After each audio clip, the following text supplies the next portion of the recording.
आज की वीडियो उन सब के लिए है जिन्हें यकीन है कि सालन का असल मज़ा मिट्टी की हांडी और हल्की आंच से ही आता है। तो आज हम बनाएंगे चनोट का फ़ख्र और पंजाब की शान बीफ कुन्ना गोश्त। ये वही कुन्ना है जिसकी यखनी गाढ़ी और बोटियाँ इतनी नरम हैं कि मुंह में घुल जाएं, और मिट्टी की हांडी में दम देने के बाद जो इसके अंदर से खुशबू आती है ना, यकीन करें आपके पूरे घर में फैल जाएगी।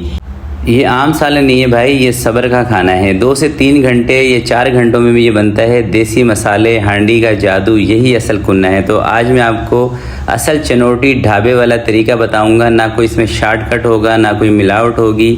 नान के साथ सर्व करें, यकीन करें आपको मज़ा आ जाएगा। तो चले मिल के बनाते हैं। बिस्मिल्लाहिर्रहमानिर्रहीम। तो कुन्ना बनाने के लिए आपको चाहिए होगी मिट्टी की हांडी। मिट्टी की हांडी के अंदर आपने आधा कप कुकिंग ऑयल ऐड कर देना है, और 1 किलो मेरे पास है गोश्त। अच्छा, मैं बना रहा हूँ बीफ के अंदर। आप चाहें तो इसको मटन में भी बना सकते हैं, बीफ में भी बना सकते हैं। वैसे तो चिन्योट के अंदर ये जो कुन्ना बनता है ये मटन के अंदर बनता है, मगर हम इसको बीफ के अंदर बना रहे हैं क्योंकि कुछ लोग बीफ में भी इसको पसंद करते हैं। और मटन कुन्ने की रेसिपी पहले मैं आपको बता चुका हूँ, ठीक है। तो सबसे पहले आपने 3 से 4 प्याज इसके अंदर ऐड कर देनी है, कटिंग करके दरमियाने साइज़ की। साथ में आपने 1 चम्मच लाल मिर्च का पाउडर इसके अंदर ऐड कर देना है, और 1 चम्मच से थोड़ा सा कम आपने इसके अंदर नमक ऐड कर देना है, या 1 चम्मच ही ऐड कर दें।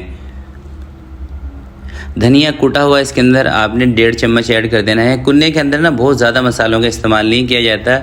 अच्छा, कुन्ना गोश्त, कुन्ना ना चनोटी ज़ुबान के अंदर बोलते हैं मिट्टी के बर्तन को, यानी कि मिट्टी के बर्तन में पकाया हुआ एक बेहतरीन किस्म का गोश्त। तो सबसे पहले इसको हम उबाल कर आते हैं। दूसरी साइड पे देखिए मैंने लिया है 1 से 1.5 चम्मच चक्की का आटा। लाल आटा होता है ना जिससे हम रोटियां बनाते हैं, वो आपने ले लेना है, और आधे कप पानी के साथ ना इसको हल करके रख लेना है। ये बिल्कुल लास्ट में हम कुन्ने के अंदर ऐड करेंगे। इससे क्या होगा कि ये जो यखनी है ना वो हमारी थोड़ी सी थिक हो जाएगी। जिस तरह से कि निहारी होती है ना, निहारी तो बहुत ज़्यादा थिक होती है, मगर कुछ उसी तरह का इसका जो ग्रेवी है, जो शोरबा है, वो हमने बनाना है। तो इसको भी आपने 1 से 1.5 चम्मच, बहुत ज़्यादा आटे का इस्तेमाल नहीं करना। 1 किलो गोश्त हो तो 1 चम्मच या 1.5 चम्मच काफ़ी है, सही है। इसको हल करके साइड पर रख लेते हैं। तो इसके अंदर देखिए उबाल आ चुका है, और इसके अंदर एक जो ट्रिक जो बोलते हैं, जो असल कुन्ना बनाने वाले लोग हैं, जो शेफ़ हैं, उन्हीं से ये चीज़ मैंने सीखी है कि कुन्ने के अंदर जब आप इसको गोश्त को, प्याज को मिट्टी के बर्तन में डाल देंगे, ऊपर से मसाले डाल देंगे, तो आपने फ़ौरन से ना उसको मिक्स नहीं करना। उसको उबाल कराने के बाद मसालों को मिक्स करना होता है। अब वो अपनी ज़ुबान में बोलते हैं कि ये ना इस तरह से मसाले फट जाते हैं। अब इसकी लॉजिक का मुझे नहीं समझ आई कि ये क्या है। तो बहरहाल जैसे शेफ़ वो बोलते हैं वहाँ के बनाने वाले, हमने उसी चीज़ को फॉलो करना है, तो इसलिए मैंने इसके अंदर चम्मच नहीं चलाया था। उबाल आने के बाद अब इसके अंदर ये जो पानी आपको नज़र आ रहा है ना, ये पानी आपने इसके अंदर से खुश्क कर लेना है, ठीक है। प्याज भी गल जाएंगी, 10 से 15 मिनट तकरीबन आपको लगेंगे। और इस दौरान ना ये नहीं कि आप इसके अंदर चम्मच चलाते रहें, बार बार अपने आप को थकाते रहें। एक दफ़ा चम्मच चला दें, फिर 3-4 मिनट रुक जाएँ, फिर एक दोबारा चम्मच चला दें। तो इस तरीके से ना 4-5 मरतबा आप इसके अंदर चम्मच चलाएंगे जब तक प्याज और ये पानी खुश्क नहीं होता। और जो चनोट के अंदर कुन्ना बनता है, वो जो मिट्टी की हांडी होती है ना, मिट्टी का बर्तन, उसका मुंह होता है छोटा सा ऊपर से ना, और इसके अंदर इस तरह का चम्मच नहीं होता, बिल्कुल एक सीधा सा चम्मच होता है लकड़ी का, और वो लकड़ी भी एक ख़ास किस्म की होती है। अब मेरे जहन में उसका नाम नहीं आ रहा। तो उस लकड़ी का वो मतलब चम्मच बनाते हैं। और यूँ समझ लें कि एक इलाके की ना एक अपनी एक डिश है, हर इलाके की, हर जगह की अपनी अपनी चीज़ें होती हैं। मगर इंशाल्लाह आप इस रेसिपी को फॉलो करेंगे, आपको चनोट वाला कुन्ना ही याद आ जाएगा। सिंपल मसालों का यूज़ करेंगे, आपको मज़ा आएगा। बस आपने वीडियो को वॉच करना है और इसको कॉपी करना है। तो ये देखें प्याज का पानी खुश्क हो गया है, और जो गोश्त का अपना पानी था वो इसके अंदर से खुश्क हो गया, ठीक है। तो अभी ना इस गोश्त को हमने गलाना है, उसके लिए इसके अंदर हमने पानी ऐड करना है। मगर उससे पहले इसके अंदर मैं अदरक और लहसुन का पेस्ट ऐड कर रहा हूँ। वैसे तो बहुत सारे जो कुन्ने की रेसिपीज़ हैं उसके अंदर अदरक लहसुन का इस्तेमाल नहीं किया जाता, मगर मैं पर्सनली समझता हूँ कि इसके अंदर हमें अदरक लहसुन का इस्तेमाल करना चाहिए। इसलिए इसमें 2 चम्मच 1 किलो गोश्त के अंदर अदरक लहसुन मैंने ऐड कर दिया है। थोड़ा सा इसको भी मैंने भून लिया है, अदरक लहसुन को। अब इसको गलाने के लिए ना आम पानी का इस्तेमाल नहीं होगा, इसके अंदर यखनी का इस्तेमाल आपको करना है। या तो आप बीफ की अगर यखनी का इस्तेमाल कर रहे हैं तो जो हड्डियां होती हैं, हड्डी गुड्डी जिसको बोलते हैं, उसकी यखनी निकाल लें, या पाए की यखनी आप ले सकते हैं। या फिर आप ये भी कर सकते हैं कि मटन के जो पाए होते हैं, बकरे के पाए, उसकी यखनी बना के आप इसके अंदर ऐड कर लें। तो इसको आपने यखनी के अंदर ही गलाना है। और अगर आप मटन में बना रहे हैं ये, तो फिर आपने बकरे के 4-5 पाए ले लेने हैं, उसकी यखनी बना के इसके अंदर ऐड कर लेनी है, ठीक है। तो मेरे पास है ये बीफ की यखनी, यानी कि ये हड्डी गुड्डी की यखनी है, 1 से 1.25 लीटर के करीब है, ये इसके अंदर ऐड कर दी है। और असल चीज़ इसके अंदर है ब्लैक ज़ीरा, इसको शाही ज़ीरा भी कहते हैं। ब्लैक ज़ीरे से नेक्स्ट लेवल की इसके अंदर से खुशबू आएगी। और आधा चम्मच इसके अंदर मैं कश्मीरी मिर्च ऐड कर रहा हूँ, इससे हमारे कुन्ने का जो कलर है ना, ये खूबसूरत कलर आएगा, सुर्ख कलर आएगा, ब्लैक की तरफ नहीं जाएगा। कश्मीरी मिर्च ऐड करने का मकसद ये है, शुरू में मैंने नहीं की थी, अभी कर रहा हूँ, वो इसलिए कर रहा हूँ ताकि इसका कलर ब्लैक की तरफ ना जाए, इसलिए इसके अंदर इस वक्त मैंने कश्मीरी मिर्च ऐड की है। तो कवर लगा के इसको हम हल्की आंच पर रखेंगे तकरीबन 2 घंटे के लिए।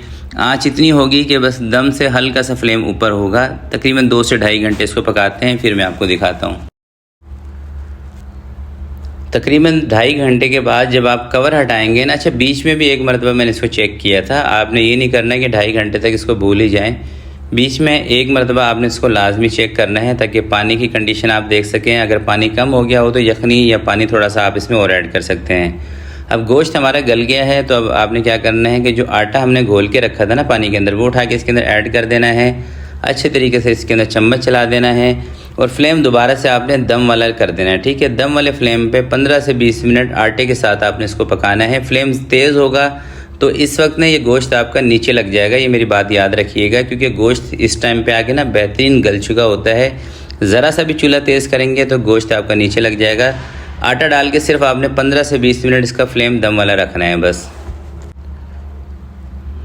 आटा इसमें ऐड करने के बाद 20 मिनट पकाने के बाद इसका चूल्हा मैंने बंद कर दिया था और चूल्हा बंद किए हुए कोई 15-20 मिनट हो चुके हैं। अभी मैं आपको दिखा रहा हूँ इसका फ़ाइनल लुक। यकीन करें जब ये कुन्ना पक रहा था ना हल्की हल्की आंच पे, तो जो इसके अंदर से खुशबू आ रही थी ना, वो मैं आपको बयान नहीं कर सकता। इतनी ज़बरदस्त इसके अंदर से खुशबू आ रही थी पकते हुए, और अभी भी आ रही है। कमाल की ये रेसिपी है, आपको इंशाल्लाह मज़ा आ जाएगा। थोड़ा सा टाइम तो इसको ज़्यादा लगता है, जैसे शुरू में मैंने आपको बताया था। कुन्ना बनाने के लिए आपको थोड़ा सा सब्र भी चाहिए, आपके अंदर सब्र होगा तो ही आप कुन्ना बना सकेंगे, क्योंकि ये थोड़ी सी टाइम टेकिंग रेसिपी है, इसमें टाइम ज़्यादा लगता है, 3 से 4 घंटे भी लग जाते हैं। और जो बड़ी बड़ी बर्तनों में बड़े बड़े कुन्ने में बनाते हैं ना कुन्ना गोश्त, बड़े मिट्टी के बर्तन में, उसमें तो 5-5, 6-6 घंटे भी लग जाते हैं। जैसे हमारे यहाँ पे निहारी बनती है, अगर आप होटल की निहारी खाएंगे तो तकरीबन 7 से 8 घंटे लगते हैं बनने में, और अगर आप वही निहारी घर में बनाते हैं तो आप आराम से 2 से 2.5 घंटे के अंदर निहारी 1.5 घंटे में बना सकते हैं। तो आपने देखा माशाल्लाह से कितना बेहतरीन गला हुआ गोश्त है। ज़बरदस्त रेसिपी है, ज़बरदस्त इसका जो ग्रेवी है, यखनी है, ज़बरदस्त है। इंशाल्लाह आपको मज़ा आएगा ये बनाकर। ज़रूर आपने इसको ट्राई करना है और अपना फ़ीडबैक इसी वीडियो के नीचे कमेंट में आके आपने लाजमी बताना है। और आपसे गुजारिश कर रहा हूँ कि अक्सर आप पूरी वीडियो देख लेते हैं, वीडियो को लाइक नहीं करते, तो प्लीज़ वीडियो को लाइक भी कर दिया करें। और अगर आप इस चैनल पर नए हैं तो इस चैनल को सब्सक्राइब भी कर लें। तो आज के लिए इतना ही, मिलते हैं किसी नेक्स्ट वीडियो में। तब तक के लिए अपना बहुत सारा ख्याल रखिएगा, अपने वालिदैन का ख्याल रखिएगा। अल्लाह हाफिज़।